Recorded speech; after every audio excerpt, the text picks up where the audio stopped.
ఈ పక్కన సైడ్ అమ్మటే బండ్లన్నీ పెట్టేసి వ్యాపారస్తులు వాళ్ళ ఆక్రమణ గురించి మాట్లాడాలంటే ఏం చెప్తా? వాళ్ళ ఆక్రమణ గురించి మాట్లాడాలంటే ఇది తప్పండి, ఇది కరెక్ట్ కాదు. ఎక్కడ పడితే అక్కడ అధికారులు ఏం చేస్తున్నారంట? ఇంత జరుగుతుంది, అధికారులు నిద్రపోతున్నారా? ఈ మార్గం గుండానే వస్తారు, ఈ మార్గం గుండానే పోతున్నారు. అసలు అధికారులు నిజంగా అంకిత భావంతో పనిచేస్తున్నారు. ఇది తప్పు పట్టాల్సిన విషయం. వ్యవస్థ ఎలా పనిచేస్తుంది? ఇది తప్పు పట్టాల్సిన విషయమే.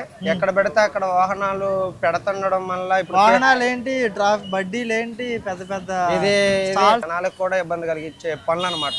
అది డ్రైవింగ్ చేసే వాళ్ళు అర్థం చేసుకొని జనాలకి ఇబ్బంది కలగకుండా చూసుకునే విధంగా ప్రవర్తిస్తే మంచిదని నేను అనుకుంటున్నాను. అధికారుల పాత్ర పనిచేస్తున్నారు. ఇప్పుడు అధికారుల పాత్ర విఎంసీ వాళ్ళు ఇప్పుడు ఈ రోజు ఫైన్ వేస్తారండి, వాళ్ళని తిట్టుకుంటారు, వీళ్ళు చెప్తేనేమో గొడవలు అవుతా ఉంటాయి. వీళ్ళు ఫైన్ వేస్తారు, వాళ్ళు కడతారు. మేమేమనంటే రోజు కష్టపడుతున్నాం అంటారు, పాపం మాకు అవకాశం లేదంటారు. కానీ అక్కడ పెట్టడం అనేది తప్పు. అది వాళ్ళు అర్థం చేసుకుని జనాలకి ముందర ఇబ్బంది కలిగిస్తున్నాం అనేది అర్థం చేసుకుంటే ఇక్కడ పెట్టరు. ఇంకా వాళ్ళు అర్థం చేసుకునే పక్షంలో వీళ్ళు గవర్నమెంట్ పరంగా కేసులు రాస్తా ఉంటారు, వాళ్ళు కట్టాల్సి వచ్చింది. అది వాళ్ళు అర్థం చేసుకోవాలి ఫస్ట్గా. నీ డిమాండ్ ఏంటి ఒక లోకల్గా, ఇక్కడ స్థానికుడిగా? నా స్థానికుడిగా అయితే నేను చూస్తున్న ఇక్కడ ప్రాంతంలో ఎక్కువ శాతం జనాలు ఇబ్బంది పడుతున్నారని అనుకోవచ్చు.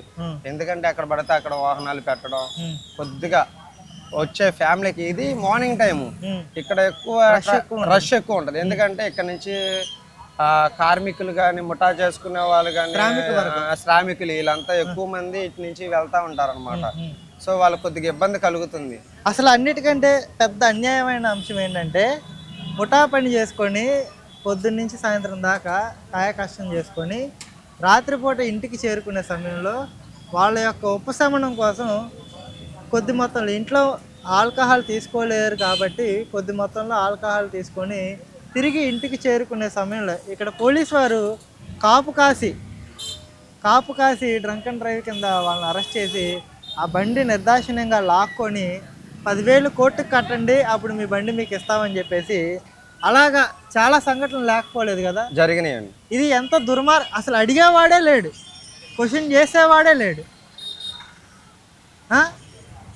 ఇక్కడ ఒక కూతవేటు అంటే జస్ట్ ఒక 2 నిమిషాల్లో ఇంటికి చేరిపోదాం అనగా పోలీసు వాళ్ళు టక్మని ఇలా నిర్బంధించేసి పట్టేసుకొని కేసు కట్టేసి కేసు రాసేసి, ముఠా వాళ్ళు ఎక్స్పెషల్లీ ఎంతో మంది గవర్నమెంట్ నుండి అడిగే క్వశ్చన్ ఒకటేనండి, పక్కన వైన్స్ పెడుతున్నారు, ఇటు పక్కకు వచ్చి పక్కనే కేసులు రాస్తున్నారు. అసలు తాగిన వ్యక్తి కంపల్సరీగా అటే వస్తాడు అని చెప్పి ప్లానింగ్ చేసుకుని మరి వాళ్ళకి తెలుసు అక్కడ వైన్ షాప్ ఉంది, తాగొస్తారు, కేసు రాసుకోవడానికి అనుకూలంగా ఉంటదని.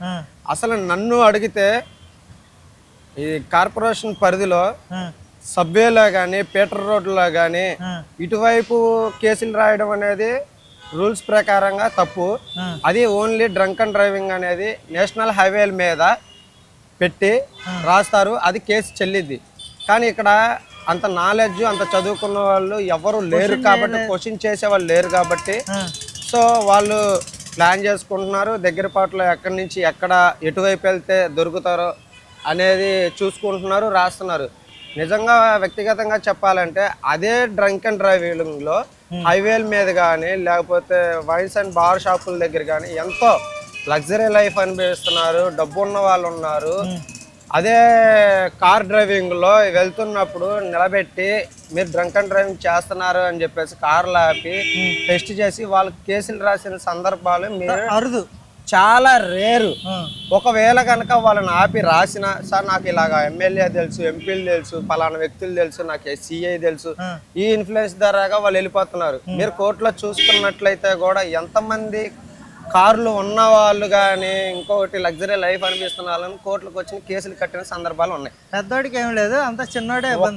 ఒక శ్రామికులుగా వాళ్ళ దగ్గర ఎంతసేపు వసూలు చేసుకున్నారు. వాళ్ళు కట్టేది నెలకి 5,000 నుంచి 10,000 అద్దెలు, వాళ్ళ ఇంట్లో ఫ్యామిలీ మెయింటెనెన్స్, వాళ్ళు తాగేది 90 అయినా కానీ, ఇంకోటి 90 ml కానీ, 180 ml కానీ, వాళ్ళ ఒళ్ళుకి కొద్దిగా ఒళ్ళు నొప్పులు రావడం వల్ల మెడిసిన్గా తీసుకొని ఇంటికి వెళ్తున్నప్పుడు ఏదో సంథింగ్ డాక్టర్లు కూడా చెప్తారు సంథింగ్ ఏదో బై మిస్టేక్ నెల రోజులు చేసుకున్న కష్టం అంతా ఒక కేసులో పోతానంటే ఇంకా వాళ్ళ ఫ్యామిలీని ఏం మెయింటైన్ చేస్తారు, పిల్లల స్కూల్ ఫీజులు ఏం మెయింటైన్ చేస్తారు.